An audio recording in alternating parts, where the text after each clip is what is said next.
Hi everyone! Welcome to Kairos Moments. My name is Bel Miranda. Kumusta po ang lahat? Kumusta ang mga pinagpala ng Diyos? Every day is a blessing. Every breath is a blessing. So, right now we're here in Sorsogon and tomorrow we will travel back to Manila. And we praise God for the good weather, for the divine intervention, divine protection, and of course, divine appointment. So we praise Jesus for that. Not only for what He has done, but for who He is.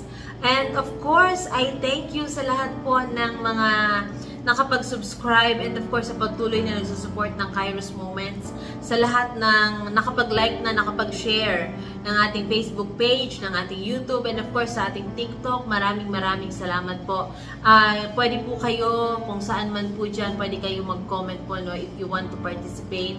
So, thank you so much.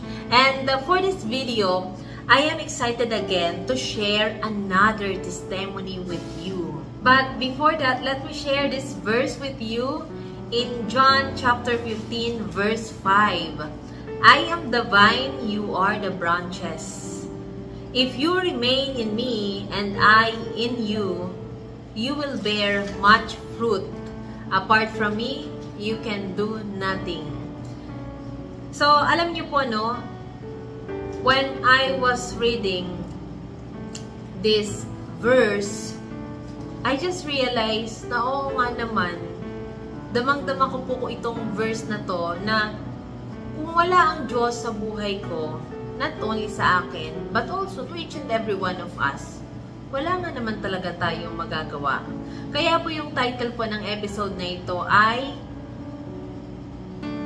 Akala ko sapat na, hindi pa pala. Why? Sometimes we're thinking na our ability ay okay na, we have enough ability. Akala natin ang effort okay na, akala natin planning okay na, strategy okay na. Pero without the Lord pala, hindi okay. Why? Now, let me begin my testimony. Alam niyo po, there was a time nung nag-business na po kami, nag-start kami ng aming business, I was so malikot, as in sobrang likot, hindi po ako mapakali. And everything na moral, legal, so tinatry namin na mga business, iba-iba, sige, kung kaninong clients, and akala namin noon gumagawa kami ng proposal, nagpa-plan naman kami, ang daming strategy. In fact, dumating po sa punto ng aming business na talagang nagta-target kami. But of course, sa bawat company, kailangan naman talaga may planning. Kailangan naman talaga may mga strategy yan. And dumating po sa point din sa amin na every month may quota kami. Dapat ganito, dapat na sales every month. And of course, nai-enjoy namin kasi may pamamaraan yung mundo eh. Na-enjoy namin na, sige, sabayan natin. Di ba po, tanggapin natin, minsan dumarating pag nasa business tayo, sometimes, hinahabol natin ang sales, ang iba sa atin, and sometimes, nagko-compromise po ang iba sa atin. Minsan nga, pati yung presyo hinahabol. Kung pababaan. I remember po, na dumating sa punto sa amin na, akala namin, makukuha namin yung project, akala namin makukuha namin ang bagay na gustong-gusto namin kasi may ability naman kami.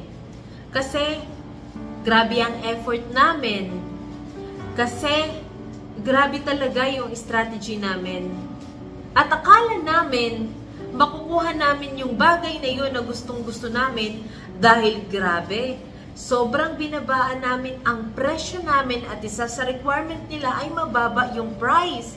So talagang amin na talaga yun, yung gustong-gusto namin na project, yung gustong-gusto namin na kita, amin na talaga yun.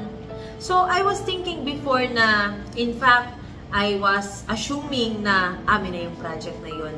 Dahil sa standard na nakita namin na ito na, this is it, atin talaga to. Kasi we did our best. But glory to God, Sa kabila na nag-expect kami na amin na yon dahil nakita namin na lahat ng ginawa na namin ng effort lahat ng strategy in-apply na namin, lahat ng anggulo sa pinakita namin na parang okay naman ang ginawa natin ha, what's wrong kaya? Pero praise God, sa kabila ng ginawa namin, walang nangyari. Hindi namin nakuha yung isang project, yung isang bagay na in-applyan na namin doon ng lahat, and grabe ang expectation namin, wala. Hindi po kami ang nanalo. Hindi po namin nakuha yung bagay na gustong-gusto namin. Sa kabila ng ginawa na namin ang lahat, pero kulang pa. In fact, dumating sa punto po doon na halos natutulog kami 2 AM na, 3 AM na, at minsan, kung anong oras na, minsan umaga na natutulog. Kasi grabe nga yung effort. Which is, kailangan naman talaga sa company, even sa work. Kailangan nag-e-effort po tayo. Pero yun po pala no, ma-realize natin. And dumating sa point po na ako personally, not only I, kundi ang kasamahan ko po sa business, we realize na our best was not enough pala talaga without God. And God reminded us na anak, yes, maganda that you are putting your heart. Yes, maganda na meron kang mga ganyan, yung mga those things that I have mentioned, pero those will never be enough without me.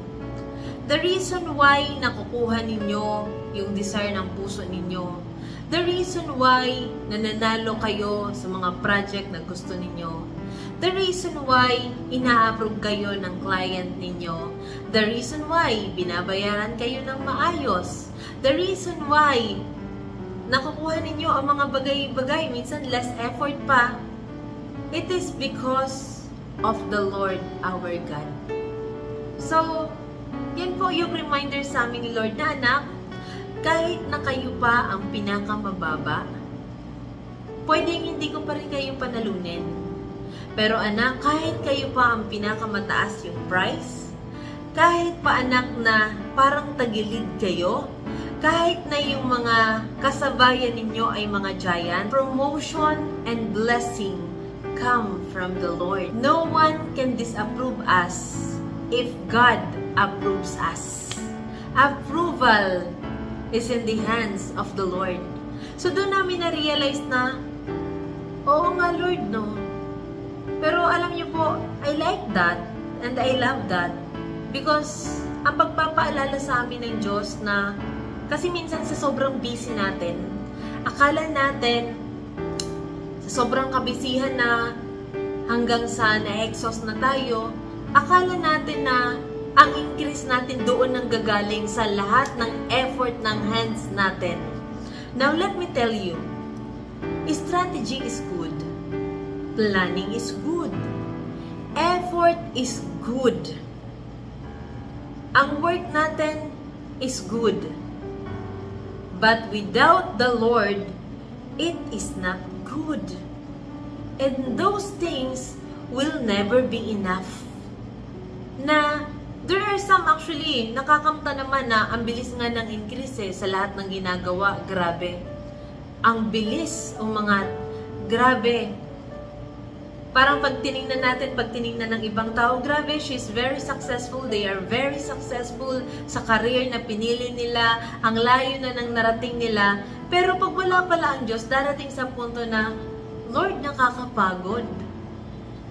Hanggang sa, samantalang may ibang tao na, yes, nag-effort, yes, nagtatrabaho, pero at the same time, alam nila na ang approval, ang victory, ang success, hindi nakasalalay sa gawa ng kamay, hindi nakasalalay sa puro lang strategy, at hindi nakadepende sa effort na ginagawa niya, kundi alam na alam niya, may isang tao na alam niya na ang success ay nanggagaling lamang sa Diyos.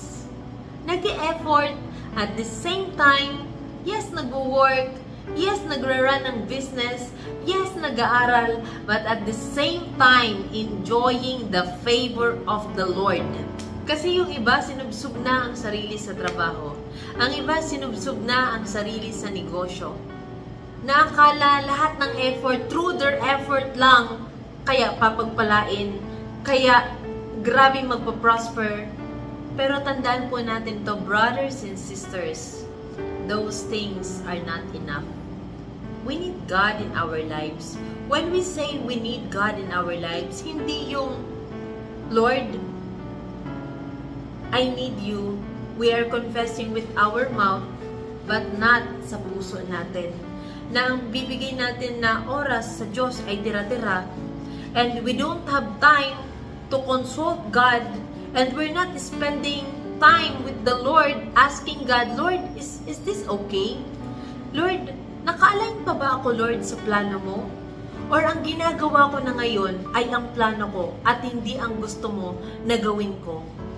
Kaya po minsan, may mga taong ginawa na ang lahat and they ended up disappointed. Why? Minsan iniisip, failure. Yes, a man without God is failure.